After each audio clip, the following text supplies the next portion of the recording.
Greetings, welcome to Facts About Everything. I'm your host, James Egan. Today's Christmas-themed video is about the movie Gremlins. This video is dedicated to Alan Haas, who recommended me to do a video of Gremlins. Thanks, Alan, and as always, keep your suggestions coming. I must emphasize that it's very difficult for me to say the word Gremlins due to my Irish accent. I will try my best, but there might be a few Gremlins in this video. So just cut me some slack. Hoyt Axton plays the inventor, Rand Peltzer. However, according to the producers, the best audition for that role was given by Pat Hingle, who's best known for playing Commissioner Gordon in the first 4 Batman films. However, Pat Hingle was so good that he was rejected because the director worried his charisma would take over the film. That's right.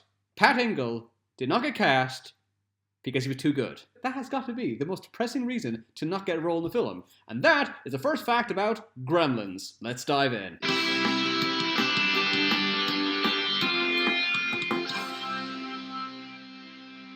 Gizmo is a mogwai. Mogwai is Cantonese for gremlin. However, in Cantonese, it should be pronounced mugui. The tagline was, "What you see is not always what you get." There are 3 rules for owning a mogwai. They hate bright lights, they will die if they're exposed to sunlight, don't get them wet or they will multiply. No matter how much they beg, never feed them after midnight or they will turn into a gremlin. The main villain is Gizmo's offspring, Stripe. In the original script, Gizmo was meant to turn into Stripe. This idea was rejected as the producer, Steven Spielberg, believed that the audience loved Gizmo so much that they didn't want to watch him turn evil. Usually I would say that's pandering for kids, but it would generally be heartbreaking to watch Gizmo turn evil. I mean, look at him, he's so cute, look at him run.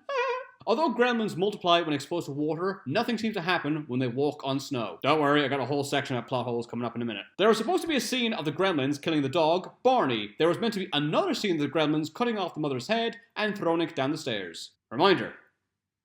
Christmas movie. Steven Spielberg cameos as the man in the electric wheelchair at the Invention Convention.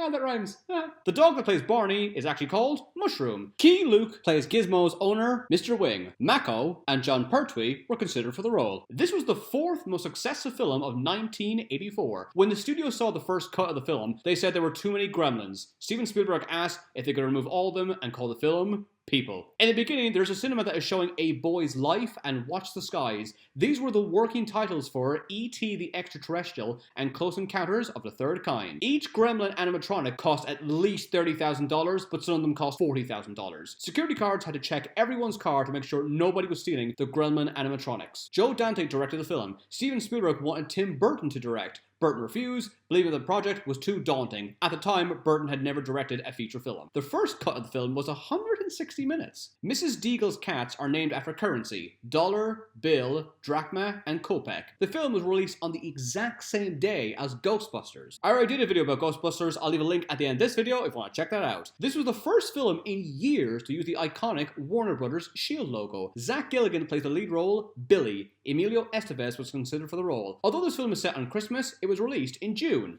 It still counts as a Christmas movie, right? You'd be very surprised to know that the word gremlin was coined by the Welsh author Roald Dahl, who's best known for writing the BFG, Matilda, and Charlie and the Chocolate Factory. Also, let me know if you want me to do a video about Roald Dahl. I've read every one of his books. I'd be more than happy to do that. The script was written by Chris Columbus, who is best known for directing Home Alone. Although the film was rated PG, Gremlins was so violent that it helped create the PG-13 rating. And finally, while Rand Peltzer is on the phone at the convention, a time machine can be seen behind him. In the next shot, the time machine is gone and is surrounded by a bewildered crowd. Yeah, time travel is real in Gremlins. That's weird. Okay, the sequel isn't a Christmas movie, but I want to mention it because there's some facts about it that are actually really interesting. Gremlins, the new batch, came out in 1990. When Billy explains to the technicians that Mogwai turn into gremlins if they eat after midnight, they point out how illogical these rules are by saying, what if one of them eats something at 11 o'clock but gets something stuck in his teeth? Or, what about if he's eating in an airplane and they cross the time zone? These observations are based on real questions that executives asked when Gremlins was originally pitched. The tagline is, here they grow again. Although the film was criticised, the director of the Gremlin franchise, Joe Dante, prefers this film. Near the end, Gizmo dresses up as Rambo. The director had to ask Sylvester Stallone for permission for this scene. Okay, and the last fact, it sounds like a complete contradiction, but just bear with me on this. John Glover plays Daniel Clamp. Although he was meant to play a villain, the director changed his mind since he found Glover so likable. And you might be thinking to yourself, okay, he was meant to be a bad guy, but he was too likable. What's wrong with that?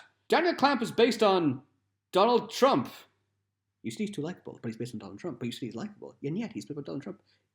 No. Thanks for watching. Don't forget to subscribe. If there's any other Christmas-themed movies you want me to talk about, let me know, and I'll upload a video as soon as possible.